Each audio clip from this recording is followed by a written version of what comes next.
Hi all, this is Kelsey of Writerly, and you're tuned into the How to Plan a Successful Book Launch webinar. We have some more people that are still coming on in, so while I'm waiting for a few more connections, you are all on mute mode, just so you know, so feel free to make noise or sneeze or do whatever it is that you need to do.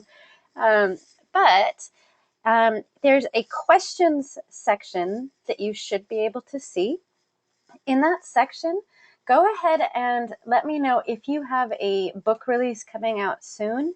Let me know when the book is coming out and what kind of book it is. So for example, you could, in the question section, even though it's not a question, you can say, I have a romance book coming out in November. So if you have any books coming out, please write that in the question section. Also, I sent out a chat message for you to download the book launch checklist. I'm going to send it again just in case it doesn't send before we've actually started the broadcast. And you also have gotten this in an email. And this is what we will use, what we will go over in depth during the webinar. Okay, so we've got a business book coming out in January. Good to know. Biz book in January. I happen to know there's a romance book coming out in November in our group here. A nonfiction book. Yes. Kelly has the Chick Lit Cookbook, a guide to writing your novel in 30 minutes a day. Oh, and she's releasing it Black Friday, November 29th. That's very exciting.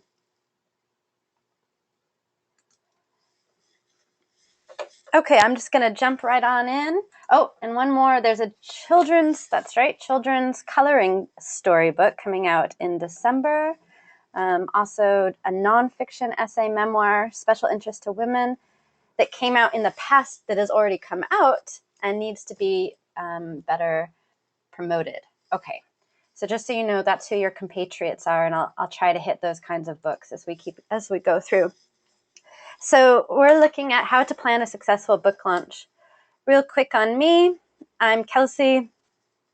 Hopefully you can all see my screen. In fact, Annette, do you mind typing in the question section if you can see my screen? I just, before I get in deep, want to make sure that all the visuals are coming through. Yep, okay, thanks, Annette. So there I am up in the corner. That's me talking about something or other. I get pretty dang excited when I do speaking. That's my dog. That's my Twitter in the corner, top corner. Most of you should know I'm co-founder of Writerly, which is a marketplace where writers go to hire editors and cover designers and marketing help, whatever it is that they need. And that's why I do these webinars. Is we started Writerly to help authors reach their publishing goals. And one of the big components, it's not just help, it's also education. So that's why we're here. You should all have a copy of this book launch checklist, and this is going to be our guide today. And pretty much this entire webinar is going to take place in my browser. We're going to go through and I'm going to show you examples of what all of these things mean, because when you read them in the checklist, they don't really tell you much about what I'm talking about or what that means. So I'll make sure that we go through each of these things and I show you exactly what I mean. This webinar is recorded, so you will be able to watch it later. It takes a while to process and upload it, so you'll get an email from me later with the link. You will also get an email from me later with all the links that I mentioned during this webinar. So if you can't see the link in my browser, if it's way too small, then don't worry about it so much. So one of the big questions is when do I start promoting or planning my book? And the answer is now. The moment that you have the idea of your book, it's time to start promoting it. Especially when it's building your author platform. And your author platform is your audience and your channels. For example, your author platform would have if you have an email list, that's part of your platform. Your website, your blog, your social media. And those things take a very long time to build. Even when you are in the writing stage, it's good to go ahead, and even if you don't have any books out, start up your social media, start putting out content of some kind, either of interest to you or preferably of interest to your future readers. I have a few websites. I'm not going to get into building your social in this webinar, but for those of you that don't have a Twitter account yet or don't really know where to start with social, or your Facebook, there is a webinar that we did called Twitter for Authors Part 1. And this one is free and it's on YouTube. And I just pasted the link in the chat box, and you will also get it in a follow-up email. That first one explains how to use a tool called Tweepy in order to find your readership and get them to follow you back. And here's another webinar that follows that one that is also free that you're welcome to watch, that is about how to actually engage the folks once you've got them. And I'm going to go over to Annette. I happen to know Annette's Twitter, so I'm going to show you hers very quickly. Annette now has, I know she started at a low number, but now her Twitter following is at almost 6,000 followers. Now this is a nice, healthy number to launch a book with. If she didn't start building her Twitter until a week or a month before she launched her book, she wouldn't be talking to anybody. It would be really hard. But these things are going to help her build her fan base ahead of time. So that's one thing I definitely want you to think about, is no matter how far out your book is, start promoting it now. If your book launch is coming up in a month or so, don't worry. There's still a lot of things that you can do really quickly. One of the things that I would like everyone to start doing immediately is this one right here. Start an opt-in email list. So your email list is going to be one of the most effective sales tools that you have. When you post things on social media, when you do advertising, when you do free giveaways, that's great. And you will get things from that. But the highest conversion rate is going to come from those folks that join your email list. And I have a tool, and I think I will jump ahead. I'm going to show you this tool later as well.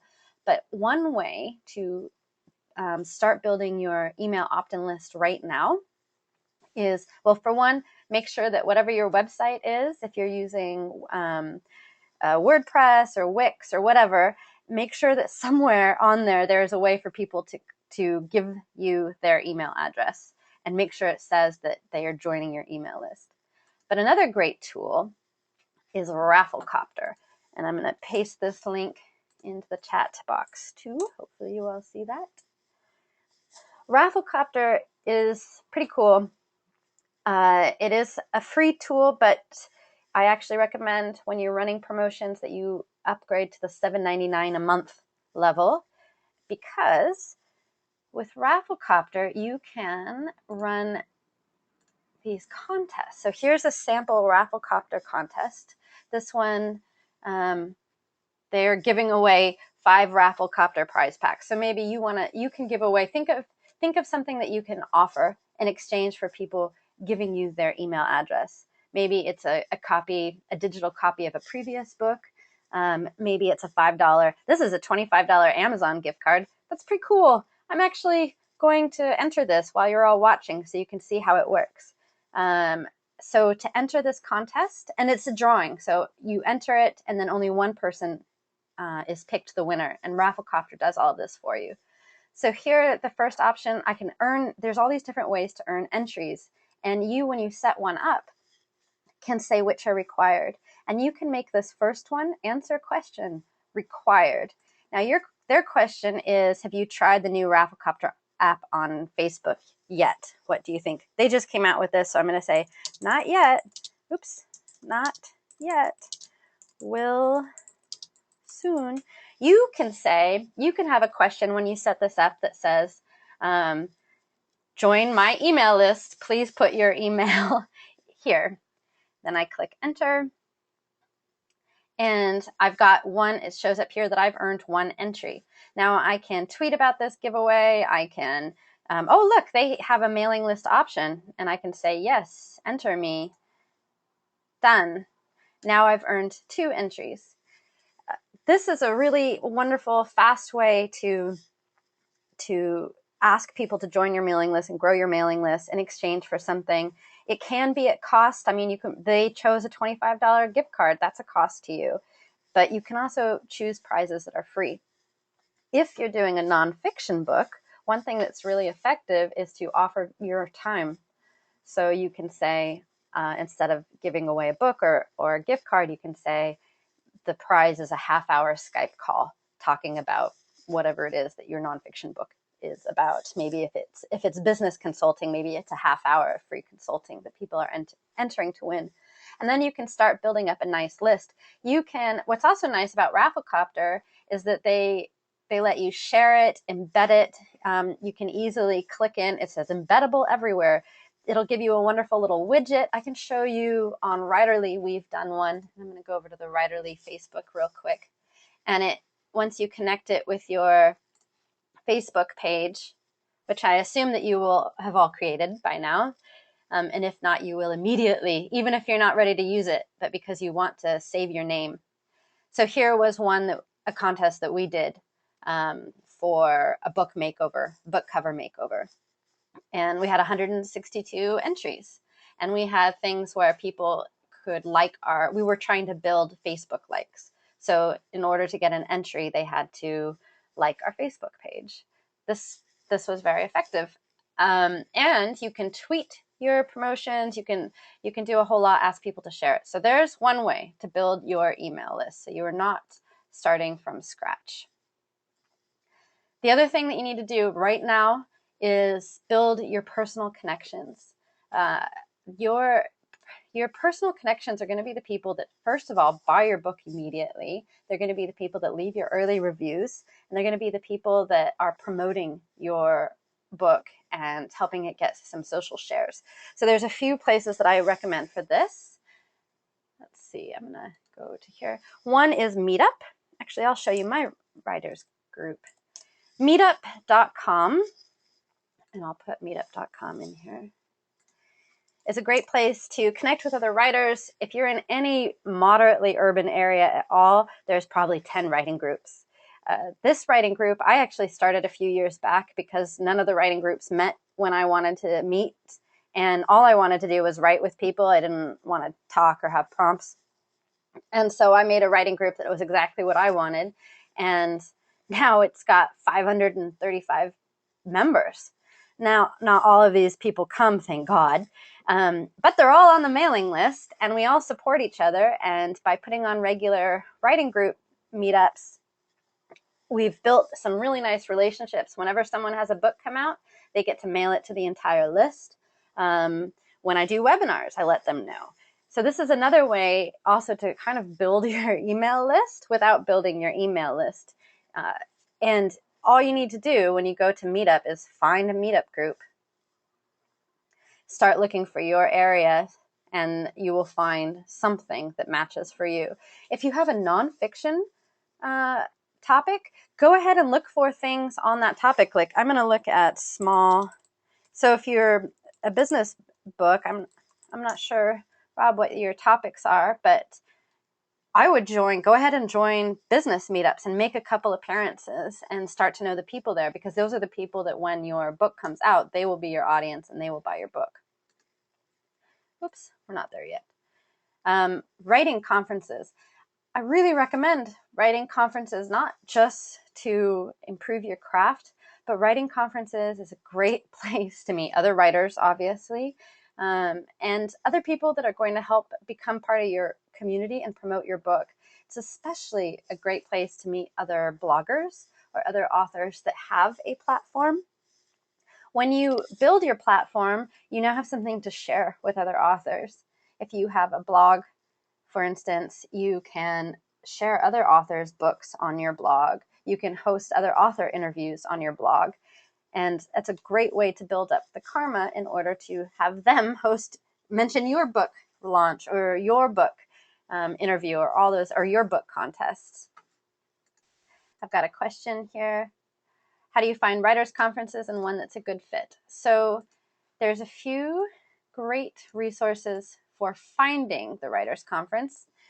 I'm on Poets and Writers right now, pw.org, and they have tools for writers. Oh, and a pop-up window. And I just clicked on conferences and residencies database. There you go. Go ahead and search here. Big ones are great, but I actually really like the regional ones.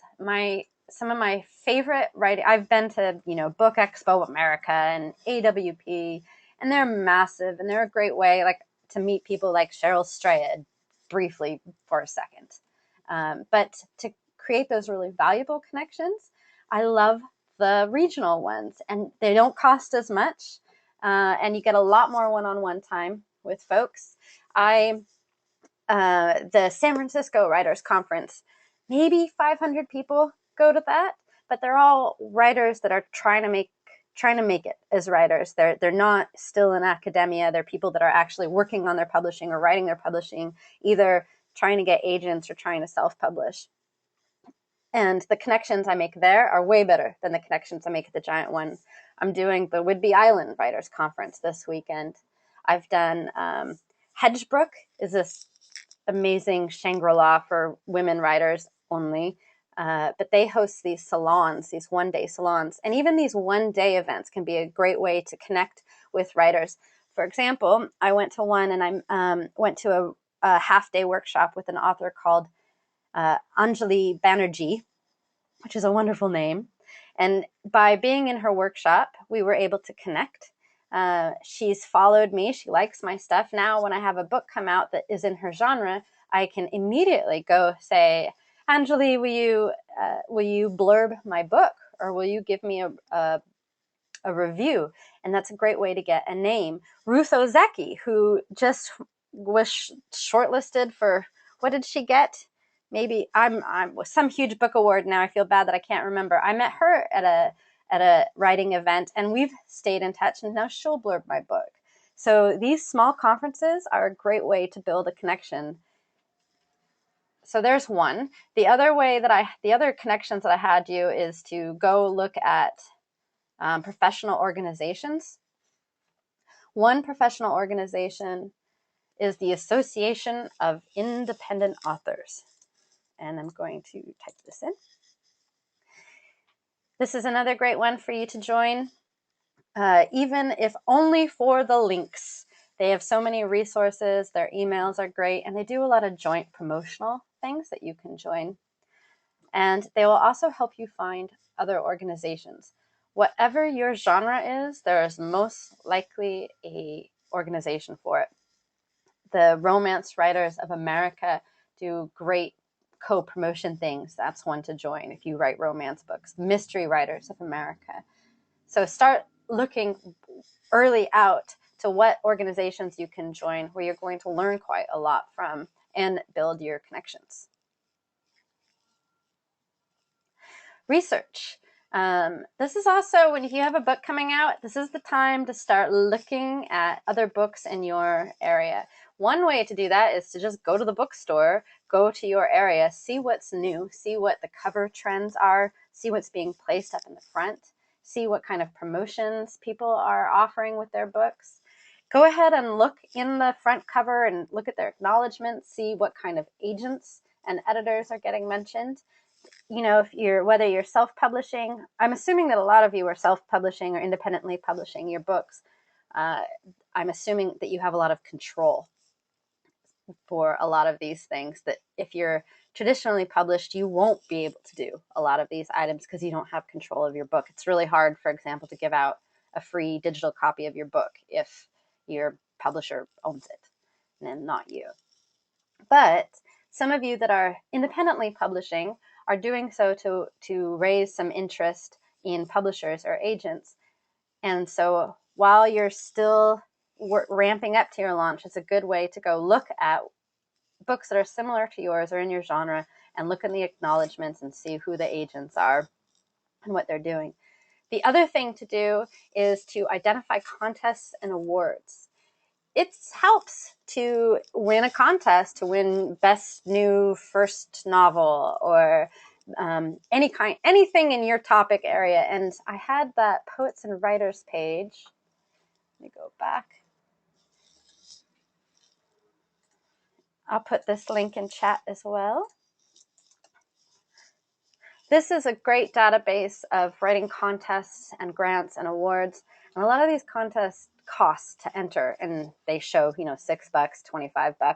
So if you go and enter a whole bunch, it can be a big expense. But there might be a few that fit with your genre that you think you've got a good chance for. Even just being shortlisted, even if you don't win, that's something to talk about and something to differentiate your book, something to post on your website, something to tweet about. So when you're early out, start looking at any contest that your book might qualify for. This is true for nonfiction too. There's a lot of nonfiction contests out there. All right, so now I'm going to assume you've got 4 months before your launch. Again, if you don't have four months, don't worry. You can still get a lot of this done. I recommend doing a formal marketing plan. This would include your target market, and the more specific that you could be defining your target market, the more successful you're going to be. So for example, it's one thing to say business owners. It's another thing to say consumer-facing, service-based business owners for companies that are between 1 million and 10 million revenue a year, urban regions. Suddenly, the more specific that you can be on who is the most perfect target audience for your book, the easier it will be to find them where they group together in order to suggest speaking opportunities or to identify groups that you might want to give a free copy to. And this is the same for fiction. If you write fiction, it's not just women. I'm going to use Annette as an example again, because she actually hired a marketing person who did a wonderful job, very specifically labeling who her target market was. And it's not just women. It's, women in the South that are mothers, that are between certain ages. And I'm forgetting the exact details of yours, Annette, at the moment. But you can get it. Maybe they're in Texas. They have strong family relationships. The more defined that you can get and narrow in, the more likely you're going to be able to do things that actually appeal to those people. And don't worry about being exclusionary just because you've defined a real specific person or a smaller segment. More people will still be interested in your book and in your marketing efforts. But if you keep a really wide swath, you're going to end up talking to nobody. It's like that whole thing when you write your books. If you're trying to please everyone, you're going to please no one and have kind of a crappy book. Let's see. Media channels. So in your marketing plan, if you are great at writing a press release and if you know how to send it out to reporters, then you should be doing that. If you don't know how to do that, I wouldn't actually spend a lot of time because reporters are inundated with inbound requests, and if you're not a pro at this, it can just be a waste of your time. That said, everyone has some media channels that would probably be interested in them no matter what. If you went to college, your college paper would probably like to know that you wrote a book. And if you approach them not just with the news, I wrote a book, but you found some more content piece that complemented your book. So for example, you could be, the alumna who is revolutionizing the way small businesses communicate. Oh, by the way, here's also your new book. So go ahead and identify those. You'll want to work in what your platform building goals are. I'll go through some of the special offers and promos, but you can work them into your marketing plan. Your events. This is a good time to decide if you are going to do an actual book launch event or not.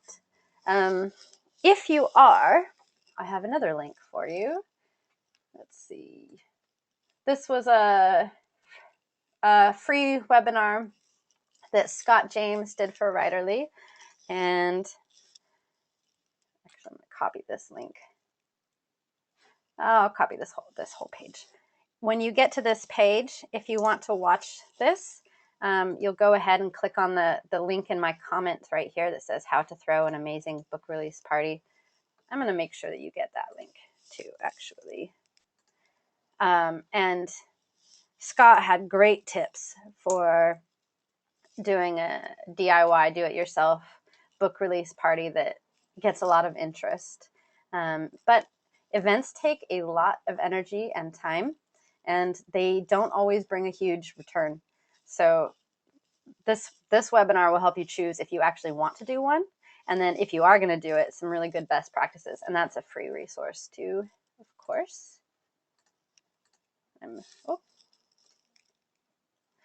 And yes, I will, Annette's asking if I'm going to provide these links. I will. I am actually going to put them in an email that will go out to all of you. So check your email inboxes after this webinar or later tonight. Let's see.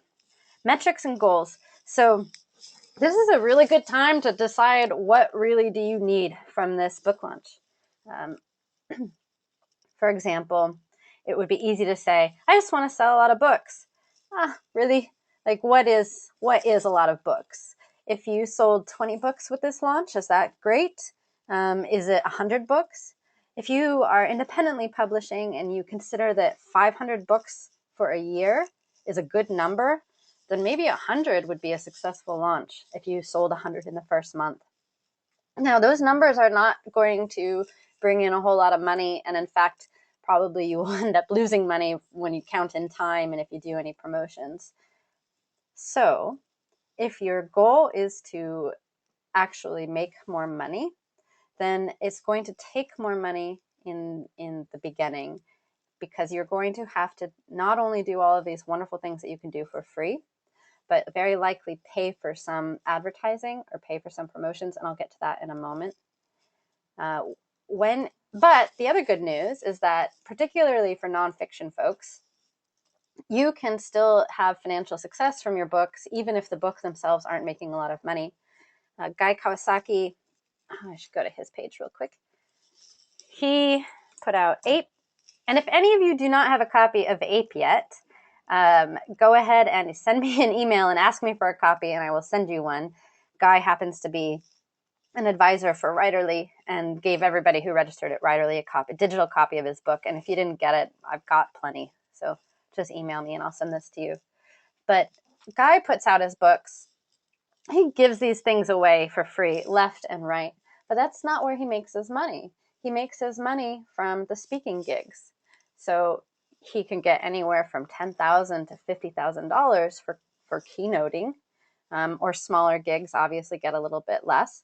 But if you get online and you follow Guy Kawasaki, when he came out with Ape, he did a blitz of events. It was insane.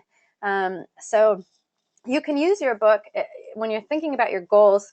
Your launch goals could be to raise your own credibility or to set the stage for your next book. If this is your first book or a book that didn't do so well, or you haven't had a book that was a great success, this book might simply be audience builder for the next book. And that is a valid goal. This could be a way for you to get consulting gigs or clients. So if those are your goals, work that into your marketing plan, because if your goal is to get speaking gigs, or maybe you want to teach at a writing conference, then you're going to want to work in, when you are doing your promotions for the book, that you mentioned that other conversion point. So if you want to teach at a writing conference, you can, when you do a guest post, and we'll talk about that, you can do your little author interview and then say, make sure that you say, I'm most excited about teaching. I love teaching at writing conferences. Here's how you can get a hold of me if you would like to talk to me about teaching at your writing conference. Same with getting clients or whatever it is. When you have identified your goal, make sure that you're asking for that conversion, or you're asking for whatever it is that you really want a lot. Not obnoxiously, but that it is mentioned. Don't keep it a secret. Don't keep your goals a secret. The other thing about metrics and goals that I wanted to say is, say, sell 500 copies. Sounds like a good goal to put in a marketing plan, but that's a really good way to drive yourself crazy, because you, when it comes down to it, don't actually have control over how many copies are sold. You can't be the force that that makes everyone buy them. That decision that's out of your control. So one good way to look at your metrics and goals is to think about the things that you can control. So you can't control if you're going to win the writing contest. But if writing contests are a part of your marketing plan, one thing you can control is I will submit my manuscript to 3 writing contests per month. For press, you don't know if you're going to get the press or not, but you can say, I will reach out, I will write my press release, and I will send it to at least 10 reporters this week. So when you're looking at your goals and metrics, you'll be a lot happier if you set goals and metrics that you personally have total control over. Scott is really good about mentioning that in his book launch, book release party webinar. Like, again, you don't know how many people are going to show up, and you can't make people show up, but you can set a metric for yourself that says, every day I will do at least 1 outreach item. I love that. I love that idea of every day I will do at least one thing.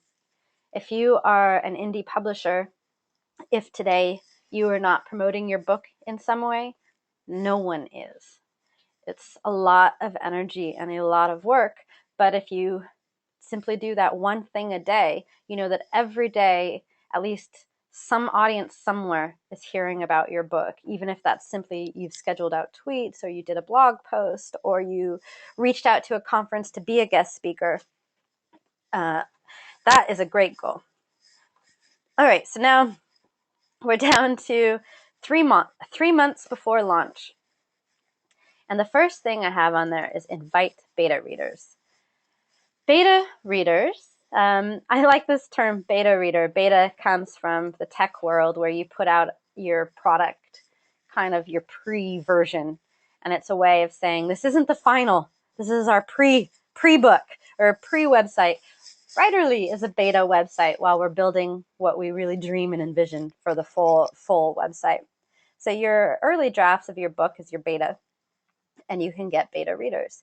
Beta readers are great for a number of reasons. One is actually their feedback is invaluable. And if you have time to work it in and you want to actually invite beta readers further out, when you still 3 months, you might not actually be doing a whole heck of a lot of revision. In fact, maybe your manuscript is done. This timeline, this checklist does not show publishing items. This is simply your marketing checklist. So I'm assuming that your manuscript is all great and you know how to publish it for this list's purpose.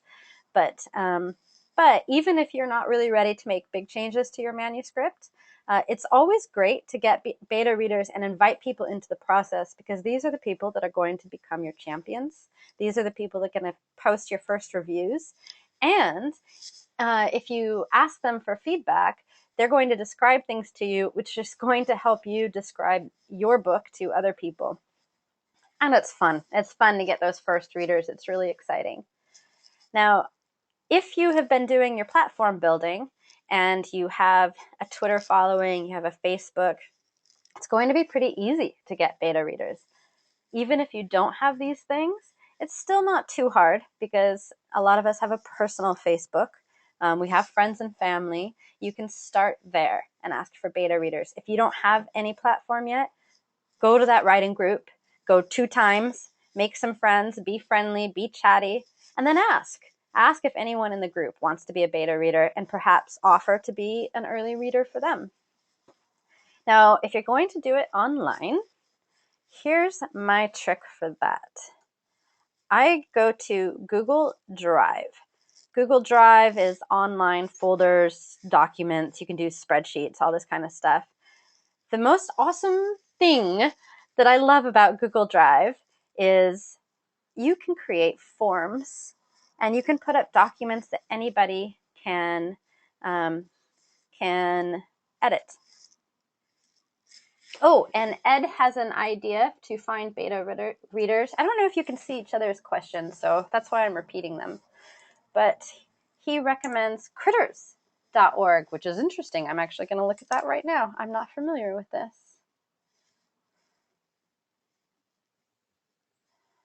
Oh, so this one looks to be genre-based science fiction, fantasy, and humor. Part of the Critique family. There you go. So here's another great resource. Thanks, Ed. Oh, and Annette says no. Okay, and Stacy, you guys are telling me you can't see each other's questions. That's good to know. Sometimes I assume that you can. Okay, but say, here's another way. I'm going to go to Drive. This is my personal Google, so you're going to see a whole bunch of stuff in a moment. But I actually, in my Drive, I keep my publishing projects, and I have a series called The Breakup Girl. I went ahead and I put my book up as a document here where anyone can come and leave comments and make changes. Now, how I got my beta readers is I go here and I created this form. This is the back end of the form, and I'll start a new form so you can see what it looks like. I just do create, and then I go down to form, and then you can choose a template. Let's do birthday balloons for the moment. You can put in your questions. You can choose the type of questions. It's pretty easy. And then once you are ready to go, you can click on View Live Form. So I'm going to go to this one. I'm going to go to View Live Form. And here was my request form for beta readers for my book, Smart Girl, Dumb Love. And one thing I did was I was very clear where there's a lot of love. I gave a lot of thank you and I appreciate it and it's a big deal. And I said that they'll get a free copy of the book. They'll get my love. It says you'll also see your name in my acknowledgements page. But I exacted a promise. I said, as a beta reader, you promise to read the manuscript, make any comments by this date, because I was on a really tight deadline. This was a short document. It was only about 6,000 words. But I said, you're promising to read it and leave a comment. And then number 2, and this is very important, you will write and post a review on the day the book is released. And I said an honest review. I did say 5 stars would be fabulous, but you're not expected to give a positive review. So I let them know, yeah, I want your 5 stars. But if they thought it was a bad book, they could go ahead and leave a bad review. The other thing that I added to this is this great little thing, add me to your author mailing list. Bam! Another way to get people on your email list. So all of these people, then I share this link. I just grab the link and I would share it on my Twitter and I would share it on my Facebook. I even made my friends that were going to be beta readers. I said, great, sign up on this form so I have your name and email all in one place. Also, it gives them the opportunity to opt into my mailing list because I'm not going to automatically put my friends on my email promotion list, but they should be on it, and that gives them an opportunity. Then Google Docs. So here's the form again, and I can go to View Responses, and it puts all of the responses. The gray ones are what the form, what the people filled out on the form. These are columns that I added. So there, it collected everybody's emails for me. First, what I did then, so once people said that they wanted to, and I got 51 folks signed up, and it tells me what time, the name, and their email. Basically, whatever, these columns match whatever I put on the form. So once I get their emails, I sent them a personal email, and I said, thank you. And then I sent them a link to this. And this, I explained what the book was. I put the back copy up here. And then there it goes. And you can see their comments, which is great fun. And then I'm going to go all the way to the bottom of the document. I put an area for them to add their name to the acknowledgements. So they went ahead and put their names in here. And then they were able to leave their overall notes. They could either email them to me privately or they could leave them here. And what's nice is that these notes actually help them write their reviews for Amazon. So there's a lot of people that put critique stuff in here that you wouldn't really put up on Amazon, but they've already talked about the book. They've already described, how it impacted them or affected them. So when it's time for them to write their review, they could just copy their comments that they did on the beta copy and edit it for an Amazon audience. So with your beta readers, I'm going to show you one thing so you can see I'm going to skip all the way to day of launch for just this one thing, which is message beta readers. This is really important. Once they have read it, and weeks have gone by since they've read it and left their comments, it's time to send them a message. Now, I've drug an email over here, and oops, where did it go? Now I know that you probably can't see it because it's small on the screen, but I'm going to tell you what this is. I sent this email to everyone. However, I didn't do a blast email. I sent this as a personal one-to-one email to every single person, which just takes some copy and pasting time. It takes, for those 51 people, I think it took me a half hour to get all the emails out, which is a pain in the neck, but it's much more personal than a blast email. And I thanked them again and gave them the Amazon link, excuse me. And I said, please post your review on Amazon. I also said that I've got it it'll be up on Goodreads in 24 hours, and I'll send them the link for Goodreads as well. I attached a PDF version of the final copy of the book to this email so that they could see their name in the acknowledgements. The other thing I did is I put in a social media post that I had written for them already, so that they can share it on their social media without having to think about it.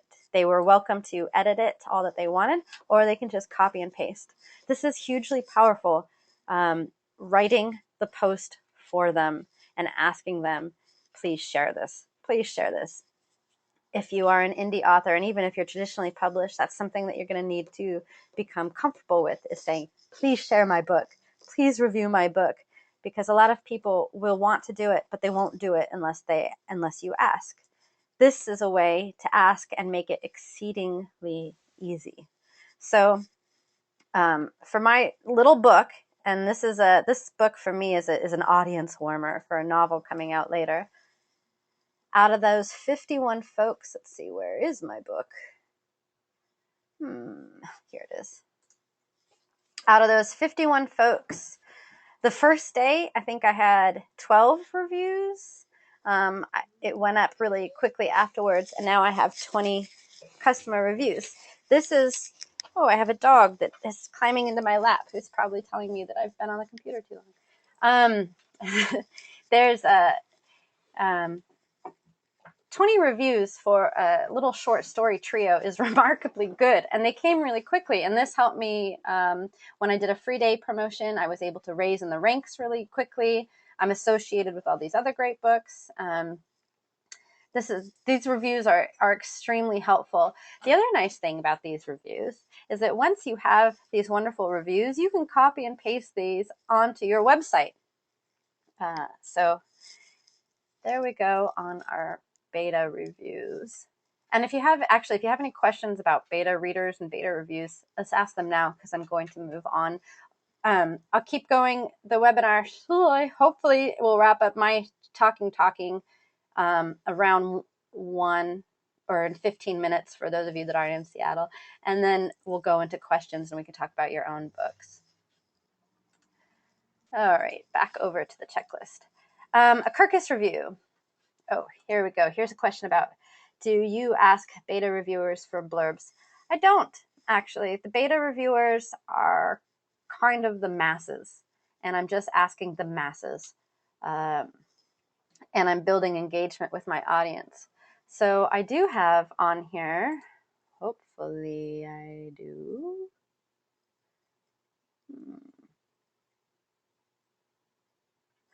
Ask for influencer endorsements. So for blurbs, a blurb is a step up from a review. A blurb is when like another author will write a recommendation or a review for another author's book, and often that will actually even go on the back cover copy.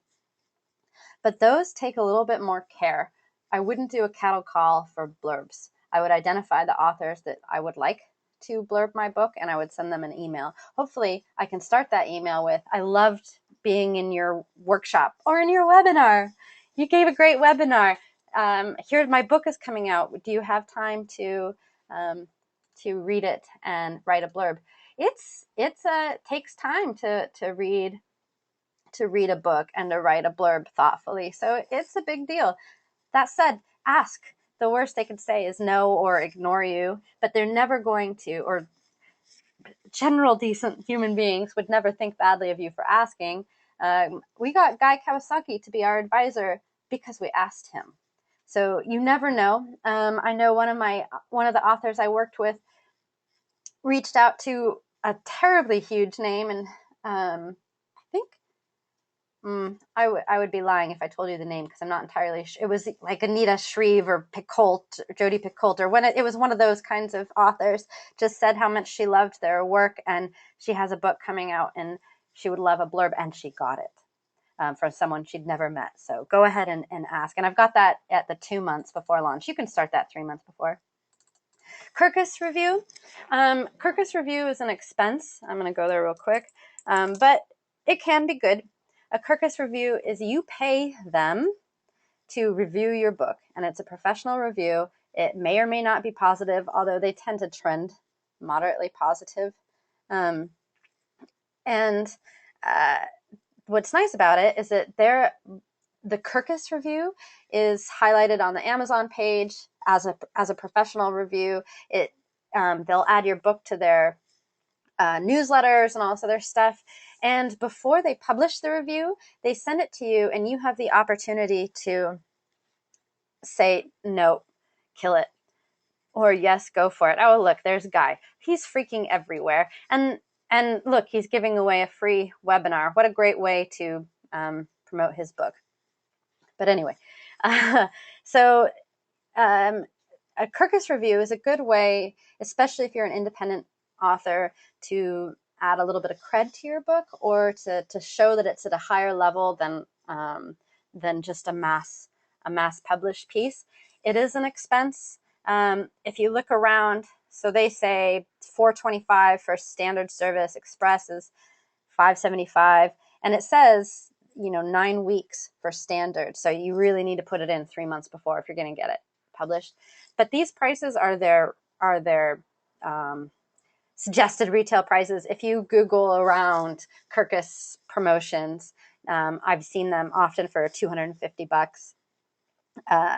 Writerly really we'll get one up soon, or we'll have a partner deal with them where you'll get it cheaper. In the meantime, I think Smashwords or BookBaby have deals where if you click on the Kirkus link through their website, you get it for cheaper. So if you're going to go that route, don't pay $425. Google it for a minute and find the cheaper link or the cheaper price. It is an expense, and $250, I wouldn't have done it for that little book that I put out, the little trio of short stories. No, I'm not paying for a Kirkus review. For my novel, yeah, a Kirkus review is a good investment. Become active on Goodreads. I'm going to close some of these tabs that we've already done.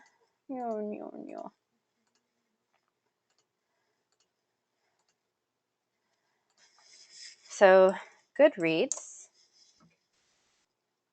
which has been bought by Amazon, is a way for people to share and discover their books out, signing me in through my Facebook. And you can create an author page on Goodreads, so go ahead and do that, although if you don't have a book out, it'll be empty. Before your book launch, it's good to start getting on there, see how other authors are promoting their books. You can connect with your Twitter followers, can become your friends on Goodreads. Goodreads also allows you to do giveaways of your book once it's out, which is a nice way basically to get a review and to have some content to post about, but doesn't really sell a lot of books. I'm not seeing a lot of books being sold from the authors that I've worked with on Goodreads, but there is still something that Goodreads is good for. One is credibility. It's nice when you go to an author website and they link to their Goodreads and you can see them and you can become a fan. And advertising on Goodreads, very effective, however, very expensive. I mean, expect to spend about $1,500 if you're going to advertise on Goodreads, and that's why a lot of the times if you get on Goodreads, you'll see really big name authors like Maria Semple, who did Where'd You Go, Bernadette, would be all over. I don't know Donna Tartt, but you could see her publisher's Little Brown. So there's some money behind that one. But so advertising. But for the indie authors, one thing that is great is if you double post, if you have a blog, you can double post your blog posts here. So let's see, where's my author page? Author dashboard. And the reason that, I had a free book day and I posted it as a blog post here. The reason that I like this, not many people are coming to read my Goodreads blog because it's not my main platform. However, everyone that is a fan of me, and I've got 30 fans, yay! Everyone who is a fan of me on Goodreads gets a weekly email with my blog updates. Any chance you can get in your readers or potential readers' email inboxes, you want to be there. So even though I guess I can go through and, no, I can't even click and see who my fans are. Maybe there's a way somewhere. I don't know it. But I don't really have any way to interact with my fans here. However, I don't need their emails because if I post something in the blog section here, if they are my fan, eventually they will get an email from Goodreads that said what I posted. So that is a powerful way to mention your promotions. You can put out your content. You can do whatever you want. But there's one kind of sneaky way to get into people's inboxes. Plan a party, a launch event. We talked about that. Blogger outreach. So this is a good time 3 months before your launch to start reaching out to bloggers, identifying the bloggers that either review books if you're fiction and that review books in your genre, or if you're nonfiction, looking at people who would be interested in your content, start talking to them, start asking to post some of their posts on your site, start building those relationships now. The contest, I showed you the contest. If you're going to do book signings, and bless you if you are, because that's a exciting adventure, this is the time. You need to do it at least 3 months out. Bookstores schedule way out. And another trick there for book signings is if you are scheduling your own book signing, do not email as yourself unless you know them personally. Email is your assistant. Go ahead and create another Google or a Gmail account under some other name. Email them and say, I'm writing on behalf of Kelsey. She has a new book coming out at this time. She would like to she'd like to do a signing. She will promote the signing on her website and on her Twitter following of so many thousands of people. If you're interested, let me know and I will connect you with Kelsey. And sending that through your assistant's email, and then you can take over for the back and forth if they bite. Can help a lot. I actually learned that from Garth Stein, who wrote The Art of Racing in the Rain. And he had to do a lot of his promotion, and he learned very quickly that he can promote in himself or as his assistant, and his assistant got a lot better hits than he did. So possibly not 100% ethical. So make a decision there. I'm fine with being my own virtual assistant. I'm my own publisher, so I may as well be my own virtual assistant as well. Blog tours. So blog tours are something that you generally pay for, and your book will then be appeared on all these different book reviewer blogs, often on scheduled times. And this can be a good way if they have a good match and they have good readerships. Here's TLC Book Tours, which is one of the main ones that a lot of people are using. But if you simply Google book blog tour, you'll see a whole bunch. There's some that are like 25 bucks, which is a pretty cheap way to do it. Again, I don't know how many books these sell. If you're going to do a book blog tour, what I recommend is doing it when you have a promotion day. So when you have a free book day, or you have your $7.99 book is 99 cents for a week, then that is a good time to do a book blog tour, and you'll get a much higher conversion. So that's something else to consider. Set up a Google alert for your name and your book title. And I am going to go over time. I hope you're hang on in there with me. I'll try to go fast.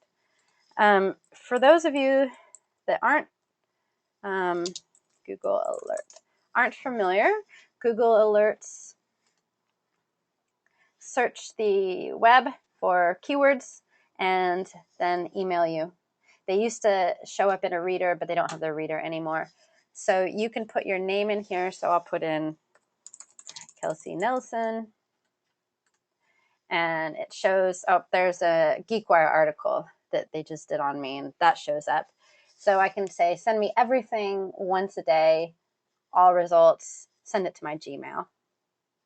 And then every day, I will get an alert so that if anybody talks about me, I'll get the message. If you can't stay over time, this is recorded and I'll send you the recording later. I've got a question there about can't stay over time. So definitely now is a good time ahead of your book launch, set up your Google Alerts. Now, if you're publishing about a specific topic, I'd go ahead and set up a Google Alert for your topic.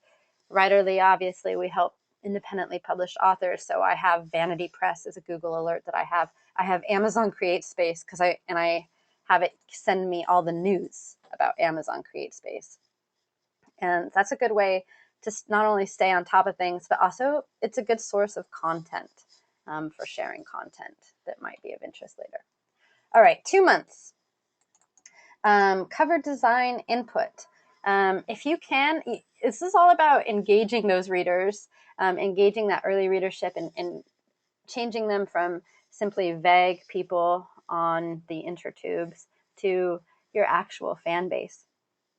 So one way to engage them and have them be a part of your process, if you are working with a cover designer that's giving you choices or early drafts, go ahead and put them up on your Twitter and ask people for their input. I did one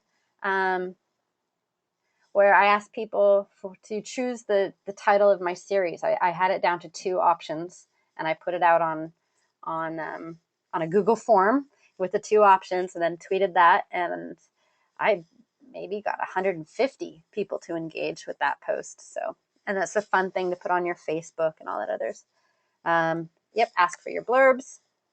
Brainstorm more media possibilities. This is a good time to do that out. This is a good time, if your book is done, to polish your back cover copy and your book pitch. So book pitch is that simple, what's your book about?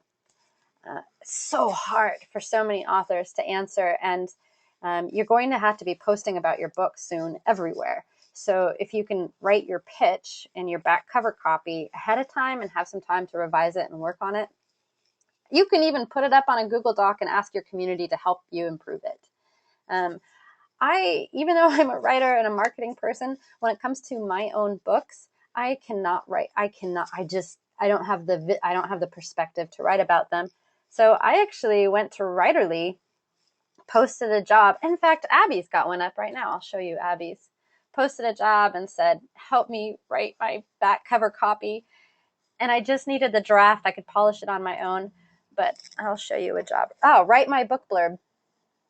So Abby, who's co-founder of Writerly, she put up a job post where she has described what she's got so far.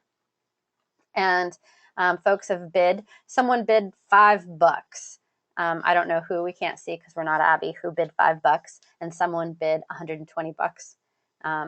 So there was quite a range, but for $5, sometimes it's worth it getting a second set of eyes. Put a teaser on your website. So you should have a website. Go ahead 2 months before, if you know what your cover is going to be, or even if you don't, put up on your homepage that your book is going to come out and its date. This is also a good time to look at your website and make sure that it's got up-to-date info. If you have books out already and you have already established author profiles on Goodreads or Shelfari or Author Central, this is, again, 2 months out, a good time to go and look at all of those profiles and make sure that they're up to date. It's really, there's so many profiles and so many things and about me's to keep track of that it could have been years since you've last updated it. So go check that out. All right, 1 month before launch, write a press release or hire someone else to do it and start reaching out to those media contacts that you have identified. This is much more effective for nonfiction books than it is for fiction books unless you have some kind of a story. The fact that you published a book, nobody cares about. Even if you're famous, nobody cares about it. There needs to be something greater than the story of a book being published. So if your book has a very specific message, when Sheryl Sandberg's book came out, she got tons of press, but the press wasn't about the fact that Sheryl published a book, although her book was certainly mentioned. It was about she was telling women to lean in. So that was her message. And then all of her press release would be about that message. For fiction, it's a little harder. So there's a question right now about, but are book trailers effective? So I don't know. Every author that I personally have known that has done a book trailer cannot track it to any sales.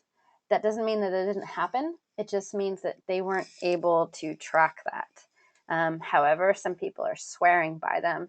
The people that are swearing by them are often the people that are creating them. What I like about book trailers is that you can post them on YouTube. Any content you can post on YouTube is gold. It's worth 5 blog posts. Video content shows up in search results much higher for SEO. It's high value content to post on your Google Plus or on your Facebook or to share on your Twitter.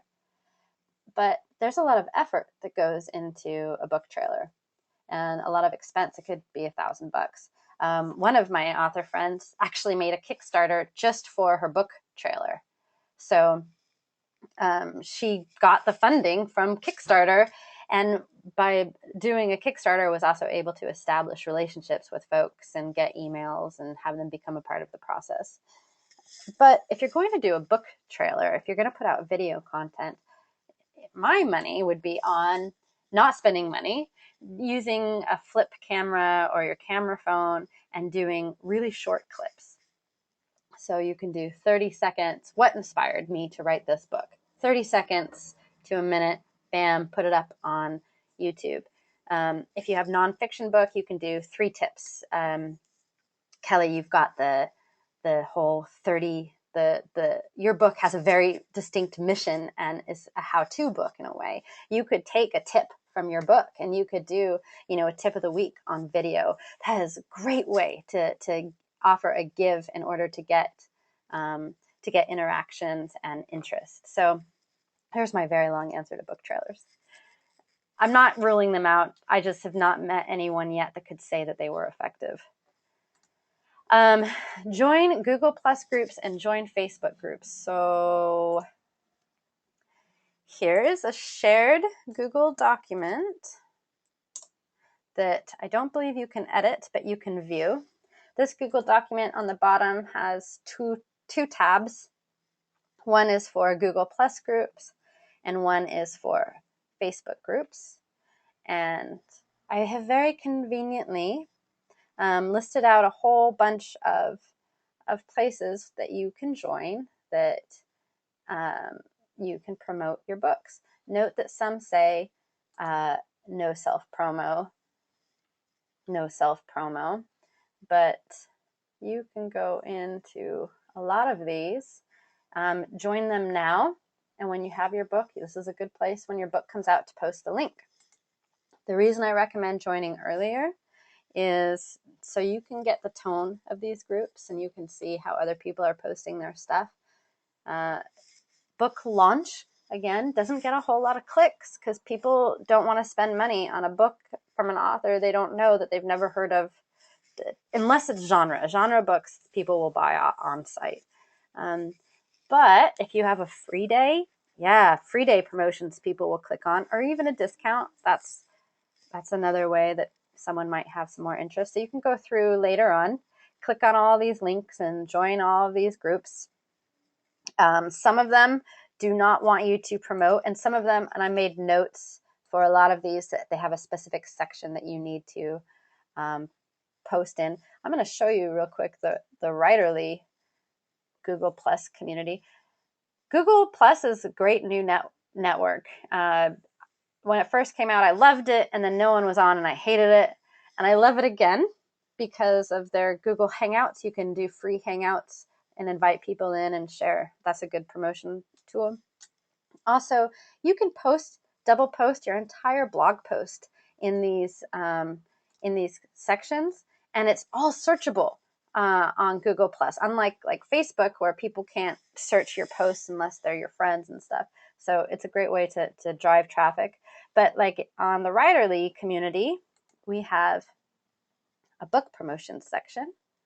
And oh, there's my book promotion when I was doing Lebo, which I'll show you guys in a bit. But here's everybody's book promotions, and they post theirs, and other people come and click around. So tons of groups have this, so get on them early.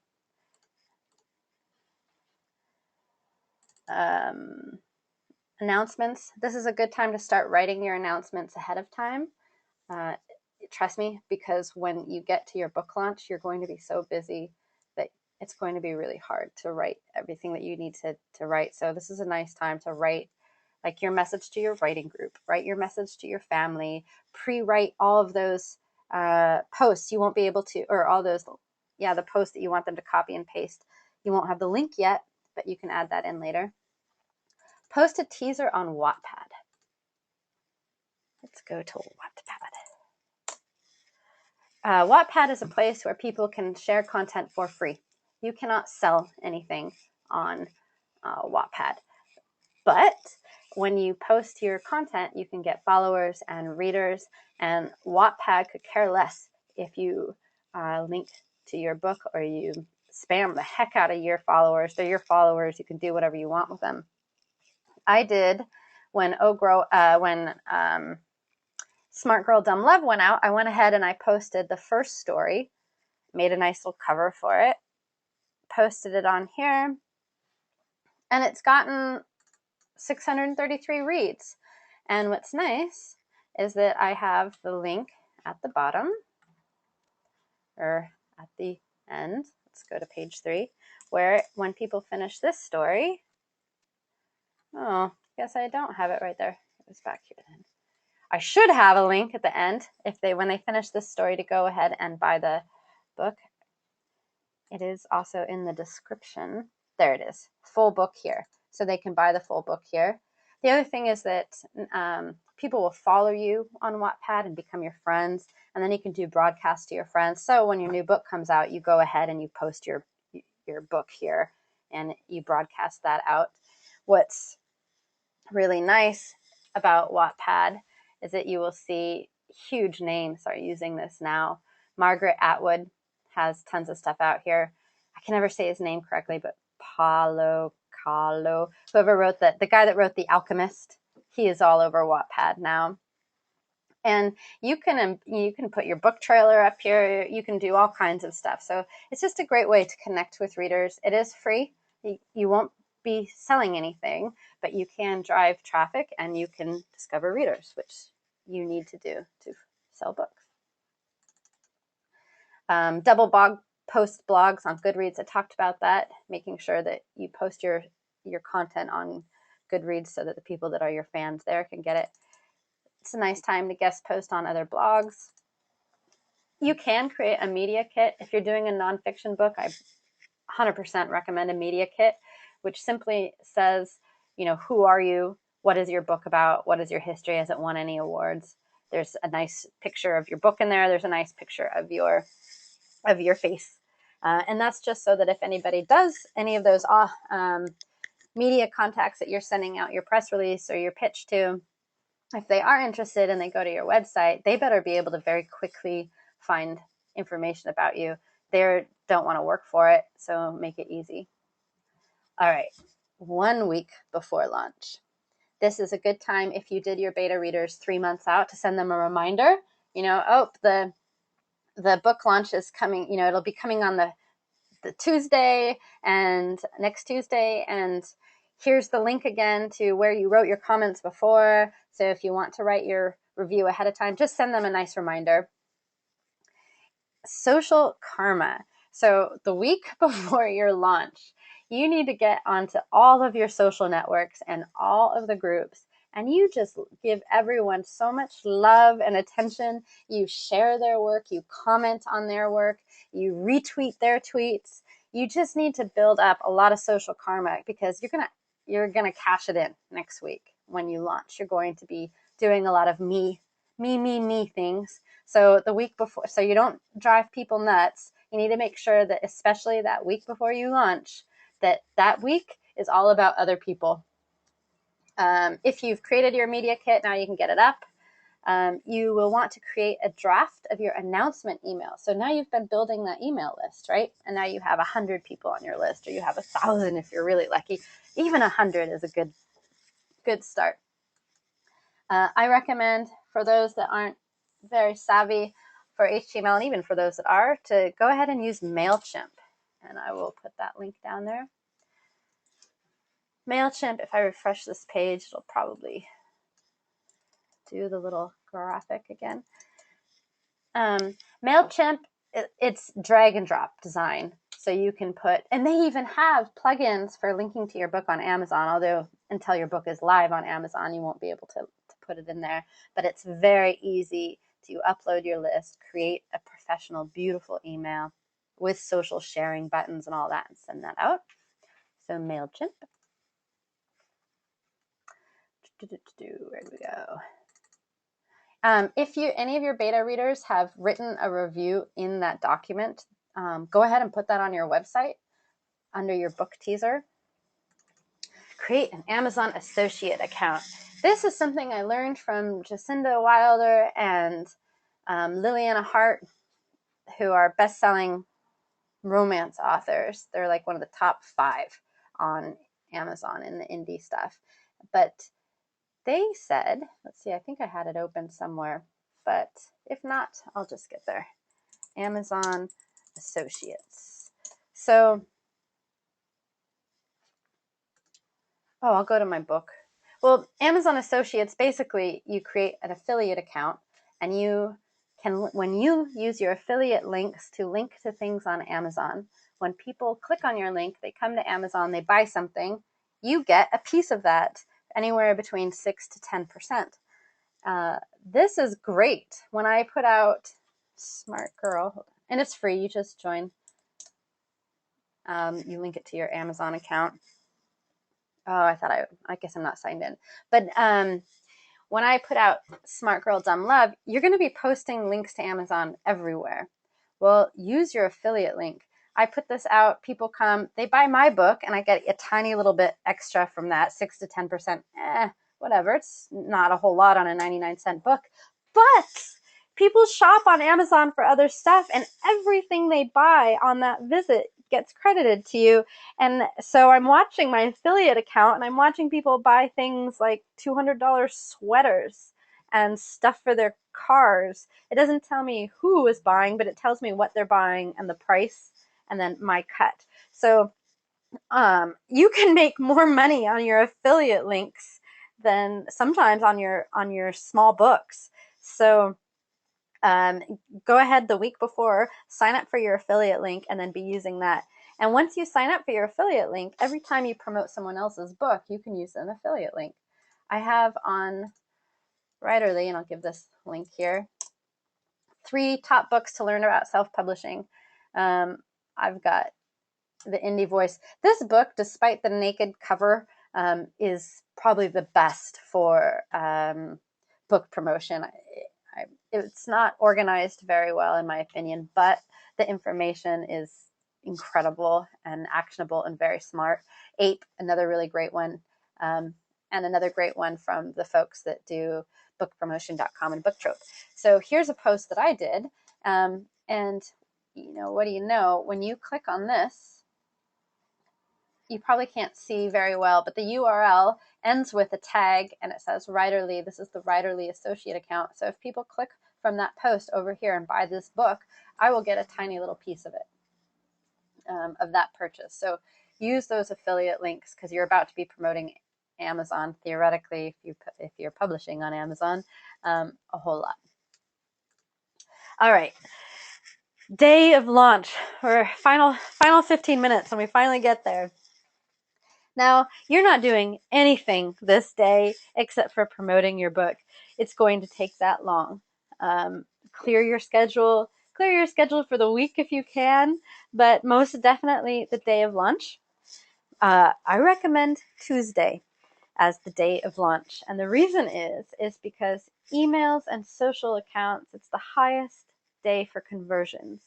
And the way that the algorithms on Amazon work is that if you can it's better to get a whole bunch of activity at once rather than activities spread out over the week. And the reason that is because then you will rise up on those lists.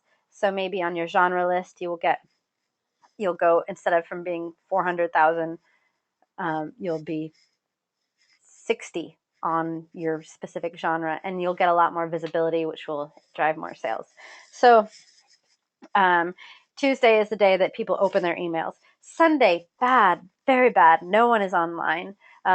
Friday morning, okay, but actually really good. But then all activity online stops in the evening, so you don't have a whole lot of time to work with. Saturday can sometimes work, but and Monday can sometimes work. But Tuesday for conversions. Tuesday. So obviously you are going to update your website first because that's your home base. All things eventually lead back to your website. Make sure that once that link is live on Amazon, and if it happens the night before, or if you're independently publishing on Amazon, you need to actually push that button the night before because it takes 12 hours. That's a hard lesson to learn if you've scheduled everything out for Tuesday, and then Tuesday morning you hit publish, and then you realize, oh, it's not live for a while. It can kind of kill your plan. So you actually hit the button the day before. And mine took longer. Mine took like 18 hours. So that was painful. So as soon as you get the link from Amazon, you update your website, and it's on your homepage. It's the number one thing that people see, and there's a link to buy.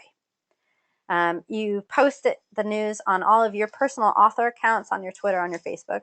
You go to those groups, you post in all those groups. You post on Pinterest because you probably have a really lovely book cover. You're going to post it on all the book things that you can find there. Kboards. Oh, there's so much to learn, aren't there? Let's go to Kindleboards or kboards.com. I'll post a link when I get a little bit further. Kboards is people that have Kindles. Talk about Kindles. Authors are here. There's the Book Bazaar. Share announcements of free and bargain books. If you have a free book, you can post it in the free book link. There's also the writers. You can see that most recent posts are all from the Writers Cafe. This is where people can promote their new releases, or you can put your covers up here and ask people for input there. So Kboards, go to Kboards, find the places in the Book Bazaar and in Writers Cafe where you want to post about your book. Where are we? Hugh Howey, who's the number one indie best-selling author right now, who did the Wool series. He's all over Kboards, and that's fun. He's who I learned about Rafflecopter from. He uses Rafflecopter. You're going to send that message to your beta readers that I showed you, that email that says it's live, here's the link, here's a post. Please go post your review right now. You're also going to message your friends and family and you're going to send that as a personal message directly to them. Just say, hey, Mom, my book is up. Here's the link. Could you share this on your Facebook? Or your cousins or your friends, whatever. You're going to send that announcement email that you created in MailChimp. That will go out that day. You're going to update your Author Central. You won't be able to create an Author Central, which is, let's see if I can see mine. Let's go to Kelsey Nelson. Where do I get to my author page? This is really funny that I can't remember how to get to my author page. We should be able to click on it here through my name. Pretend that I'm getting there. But your Author Central page is where the information about you is, and you can't get one until, I'm just going to Google it real quick, until you have a book up on Amazon. So this isn't something that you can create ahead of time, unfortunately. So you have to wait till that day. Same with Goodreads. You won't be able to, where is my Author Central page? Anyway, you won't be able to update a lot of this stuff until you have a book out. So that's why this date needs to be clear, because now you're going to need to go over to Goodreads and add your book. You're going to need to do your Author Central and Shelfari. Shelfari is interesting because, it's another book. There it is. It's another book discovery site. The people at BookTrope really recommend this.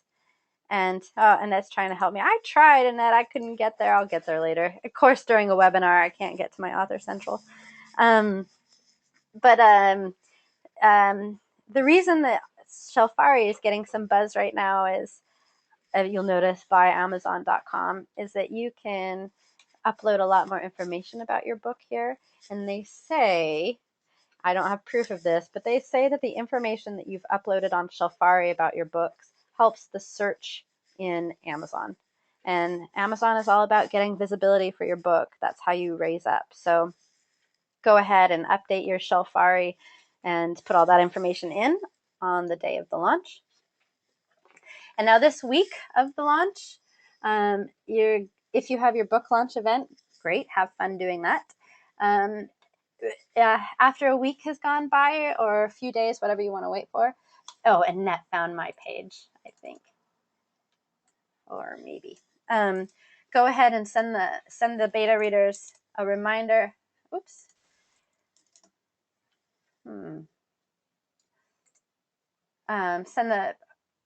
I'm not going to go there right now. It's giving me errors. Go ahead and send those beta readers a reminder that didn't upload their reviews, and you can tell them nicely that reviews really make it or break it for an indie author. And you're going to be doing social postings all week. So the whole month of launch, and it's the number one thing that I've got here, is a steady flow of content and promotions. When you're promoting something hard, make sure that you're giving at least 3 gives for every ask. So if you are talking about your book once, like one tweet, make sure at the very least that you've got 3 other tweets before the next one that talks about your book.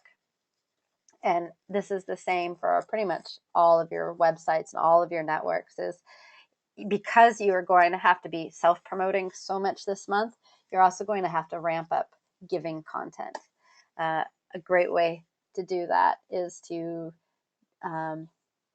give interviews, if you have nonfiction, do tips, do tutorials, do those videos, because those are both a give and kind of a tricky self-promotion at the same time. You'll have your blog tour. Hopefully you'll have gotten some interviews. You'll do your guest posts on other blogs. If you have an event, make sure you use MailChimp to send that event out to your mailing list. Again, you're going to ask your friends and family for reviews. You have to ask them. If you have that writing group, ask them and give them the link and say, here's the link. Please leave a review. Promotions. I've only got 5 minutes left, and I do have to get off at 5 minutes because I've got another webinar after this one on social media that some of you are joining, and it'll be fun to have you again. briefly. Libbo, Libboo, and I will paste this down here. You can put your book up here, and people share your book. Let me go to a buzz board so you can see another book. I'm buzzing other people. People buzz your books, meaning they share it on their social networks. And every time someone clicks on the links that they shared, then they get a point. And let's see if I can click on this and see who's sharing my book. And your book page on Libbo. Okay, this is what people see when they share my book. People come here, and then there's an Amazon link right here where other people can go and buy my book. And the reason that people want to share my book is that I've offered a reward for this week. Whoever shares my book the most gets a $10 gift card and a free digital copy. I've got, let's go down here.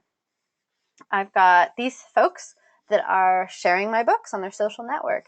And what's really great is that I'm on the wrong page, but on another page, I can message all of these people and I can say, thank you for sharing my book.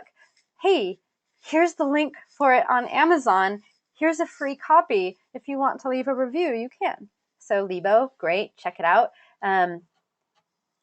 I will probably switch back to just giving away a free digital copy soon, but I'm trying it out to see what happens. One woman on here is giving away Kindles for people, but she set the threshold really high. You have to get 500 buzz points to get the Kindle.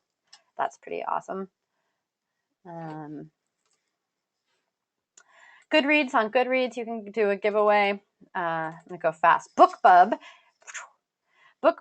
you can send out your book if you're going to spend any advertising money, this is where I want you to spend it, is on BookBub. BookBub is people subscribe and they say, I like this they subscribe to a genre list and they get a daily email with a deal of books in that genre. And from all the authors that I've worked with, this is the one where no matter what they paid to advertise, they always got more money back. They always made it back in sales in a huge amount. And often, even on their free book days, they got so many free book downloads that it drove sales for the rest of the weeks because they got so much more visibility. But on BookBub, you can't, they won't take you if you don't have a bunch of reviews. It might be 19 or 18, I'm forgetting the number.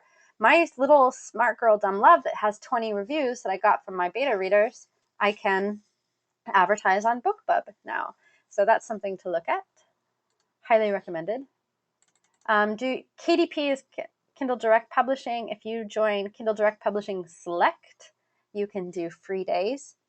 Booktrope said that, for example, when they do their free days, they can have a book that is getting maybe 20 downloads a day, do a free day, and then they'll have 80,000 free downloads, but they'll zoom up all of the lists, and then after that, they'll average 5,000 sales a day.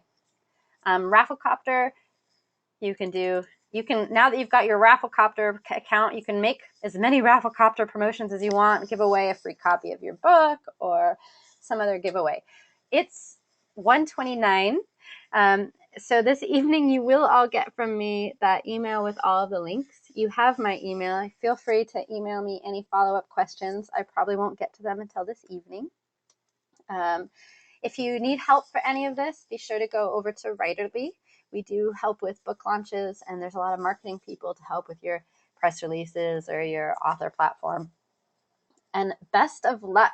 When you have your book come out, make sure that you send me personally a link and say you were in my webinar, and I will make sure that my 50,000 Twitter followers and the Writerly people all know about your book launch. So thank you all. Sorry I ran out of time for questions.